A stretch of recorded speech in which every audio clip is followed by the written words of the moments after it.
नमस्कार। BSc first year की botany की ऑनलाइन क्लासेज में पिछले वीडियो के अंदर हमने एस्कोमाइकोटिना के अंदर उनके सामान्य लक्षण और उनका वर्गीकरण पढ़ा था। आज के इस वीडियो के अंदर हम एस्कोमाइकोटिना के एक मेंबर जिसका नाम सैक्रोमाइसीज है उसके बारे में अध्ययन करेंगे। सैक्रोमाइसीज को सामान्यतः यीस्ट भी कहा जाता है। तो अपन यीस्ट के सिस्टमेटिक पोजीशन से शुरुआत करते हैं। तो यीस्ट को है जो किंगडम माइकोटा के अंदर रखा गया है। इसका डिवीजन है जो यू माइकोटा है। सब division Ascomycotina, class Hemiascomycetes, order Endomycetales, family Saccharomycetaceae और जीनस है जो सैक्रोमाइसीज है। अब जो सैक्रोमाइसीज वर्ड है ये ग्रीक शब्दों के यानी कि ग्रीक भाषा के दो शब्दों से मिलकर बना है। सैकरोन का मतलब शुगर और माइकस का मतलब होता है फंजाई। इसका मतलब होता है शुगर की अधिकता में उगने वाली फंजाई, जिसको अपन शुगर फंजाई या शर्करा कवक कहते हैं। और इसका कॉमनली नेम है जो यीस्ट है। अब इसके डिस्ट्रीब्यूशन के बारे में पढ़ते हैं। तो यीस्ट की जो 40 स्पीसीज हैं जो आइडेंटिफाई की गई हैं और ये सर्वव्यापी होती हैं। ये ऐसे माध्यम में उगती हैं जहाँ पर शर्करा की मात्रा अधिक होती है। इसी कारण इन्हें शर्करा कवक या शुगर फंजाई भी कहते हैं। यह मृतोपजीवी कवक है जो फलों के रस, गना, पुष्प के मकरंद कोश आदि में वृद्धि करती है। इसे कृत्रिम माध्यम या आर्टिफिशियल मीडियम के अंदर भी उगाया जा सकता है, यानी कि इसको लेबोरेटरी के अंदर भी अपन उगा सकते हैं। अब जो यीस्ट होती हैं वो आर्थिक रूप से भी महत्वपूर्ण होती हैं, जैसे सैक्रोमाइसीज सेरेविसी। इसका यूज है जो मदिरा निर्माण और बेकरी उद्योग में किया जाता है, इसलिए इसे बेकर्स यीस्ट या ब्रीवर यीस्ट भी कहा जाता है। तो सैक्रोमाइसीज सेरेविसी का अदर नेम क्या है? बेकर्स यीस्ट या ब्रीवर यीस्ट। यीस्ट में प्रोटीन व विटामिन्स की प्रचुरता होने के कारण यीस्ट केक भोजन के रूप में उपयोग लिया जाता है तथा यीस्ट की टैबलेट्स भी आती हैं जो भोज्य पदार्थों के रूप में खाई जाती हैं। इसके अलावा यीस्ट से इन्वर्टेज और जाइमेज नाम का एंजाइम भी प्राप्त होते हैं। अब अपन पढ़ते हैं यीस्ट की वेजिटेटिव स्ट्रक्चर या कायिक संरचना के बारे में। तो अपन यीस्ट की कायिक संरचना देखते हैं। तो यीस्ट है जो एक कोशिकीय कवक होता है या यूनिसेलुलर फंजाई है और इसमें है जो वास्तविक कवक जाल का अभाव होता है या ट्यूब माइसीलियम का फॉर्मेशन इसके अंदर नहीं होता है। इसमें इनकी जो कोशिकाएं होती है कभी कभार अनेक कोशिकाएं जुड़कर आपस में श्रृंखलाबद्ध होकर आभासी कवक जाल या स्यूडोमाइसीलियम का फॉर्मेशन करती हैं।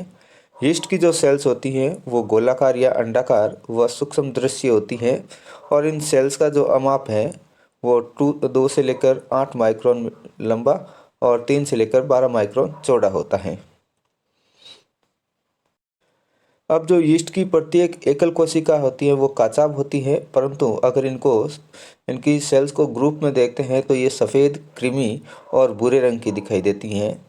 यीस्ट की जो सेल वॉल होती है वह दृढ़, पतली व काइटिन से बनी होती हैं। इसके अलावा सेल वॉल के अंदर पॉलीसेकेराइड, लिपिड, प्रोटीन भी पाए जाते हैं। इनमें है जो सेलुलोज का अभाव होता है।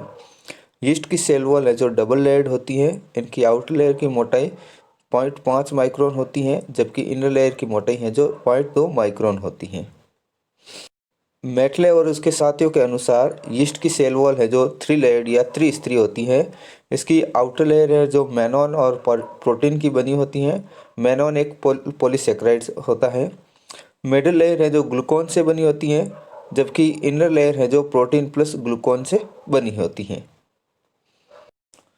यीस्ट का कोशिका द्रव्य है जो रिक्तिका युक्त व कणिका में होता है और इसमें यूकैरियोटिक सेल्स के अंदर पाए जाने वाले सभी कोशिकांग प्रेजेंट रहते हैं।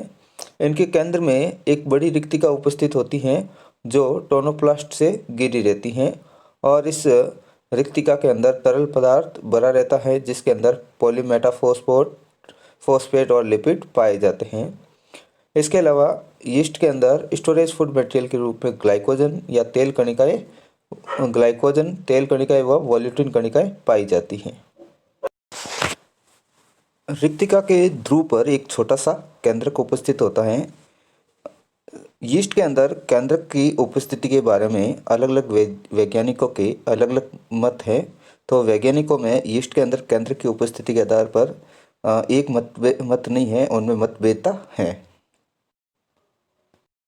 आपके सामने स्क्रीन पर दो डायग्राम दिखाई दे रहे हैं, डायग्राम ए और डायग्राम बी। ये डायग्राम ए और बी जो यीस्ट के अंदर केंद्रक की मतभेदता को दर्शाते हैं। डायग्राम ए जो एलेक्टोपोलस के द्वारा यीस्ट की सेल स्ट्रक्चर बताई गई है।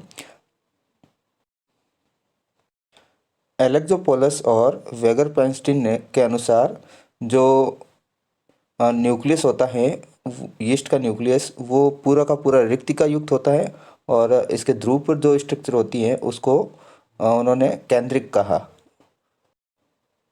परंतु एक साइंटिस्ट था जिसका नाम गुइलरमोंट, 1905 में उन्होंने बताया कि जो यीस्ट कोशिका के अंदर केंद्र में उपस्थित जो काचाभ क्षेत्र होता है या हाइलिन रीजन होता है, वो एक रिक्तिका होती है और केंद्रक है जो इसके ध्रुव पर स्थित होता है।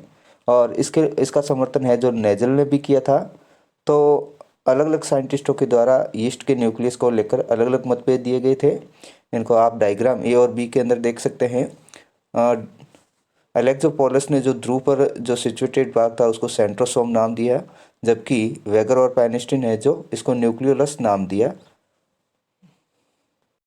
अब यीस्ट की सेल्स के अंदर पाए जाने वाले स्ट्रक्चर के अंदर देखें तो इसके साइटोप्लाज्म में ऑयल ग्लोब्यूल्स या तेल कणिकाएं होती है। इसके अलावा वोल्यूटिन ग्रेन्स भी प्रेजेंट होते हैं और इसके अलावा इसके न्यूक्लियस के अंदर हैं जो क्रोमेटिन थ्रेड्स पाए जाते हैं और न्यूक्लियर वैक्यूल्स भी इसके अंदर प्रेजेंट होती हैं और इसके ध्रुव भाग पर है जो सेंट्रोसोम पाया जाता है और जिसके अंदर सेंट्रोक्रोमेटिन होता है। और इसके अलावा एक छोटा सा भाग और होता है जिसको सेंट्रियोल कहते हैं। ये जो डायग्राम है वो एलेक्टोपोलस के अकॉर्डिंग है, बी जो डायग्राम है वो वेगर पेनिस्टीन के अकॉर्डिंग है। आपके सामने जो स्क्रीन पर डायग्राम दे रखा है वो इलेक्ट्रॉन सूक्ष्मदर्शी द्वारा लिया गई यीस्ट की सेल का डायग्राम है।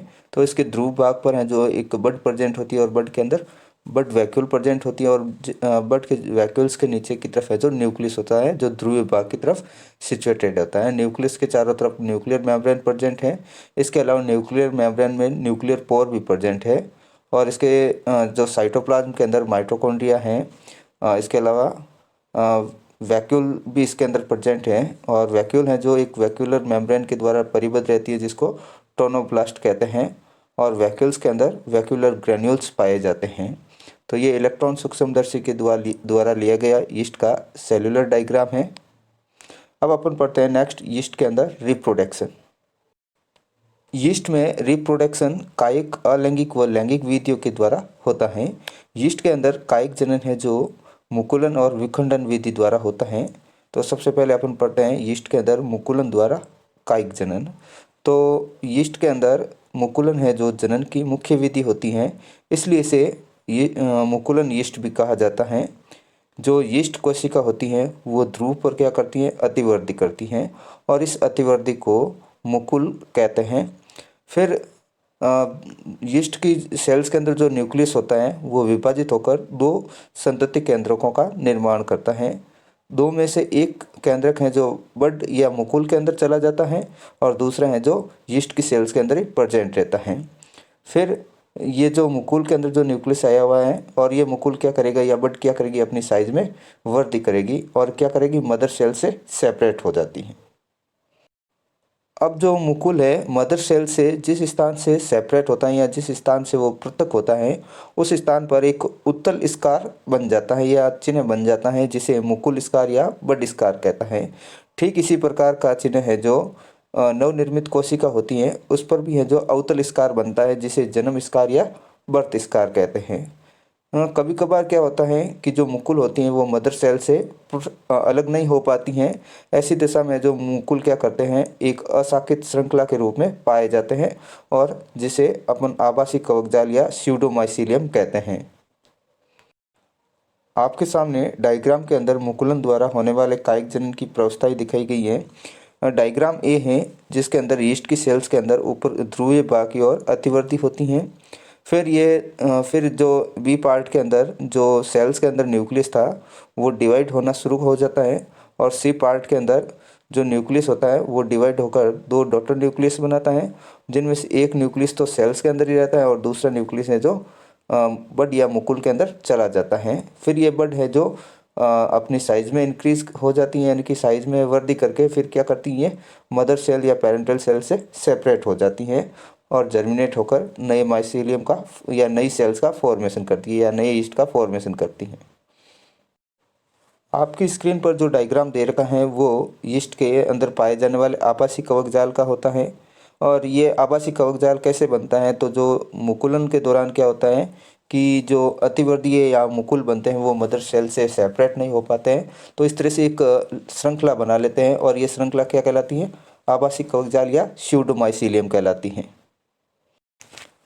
नेक्स्ट अपन पढ़ते हैं विखंडन द्वारा कायिक जनन। तो इस विधि के अंदर जो मदर सेल्स होती हैं वो कॉन्स्ट्रिक्टेड होकर या संकुचित होकर दो संतति कोशिकाओं में विभक्त हो जाती हैं और इनके अंदर जो संकुचन होता है वो अनुप्रस्थ तल पर होता है।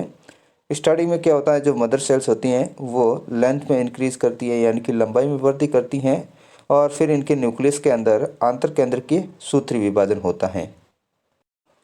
आंतर केंद्र के सूत्री विभाजन या इंट्रा न्यूक्लियर माइटोसिस का मतलब होता है जब न्यूक्लियस का डिवीजन होता है उस समय न्यूक्लियस से न्यूक्लियर मेम्ब्रेन है जो टूटती नहीं है, तो इस प्रकार के डिवीजन को अपन आंतर केंद्र के सूत्री विभाजन कहते हैं।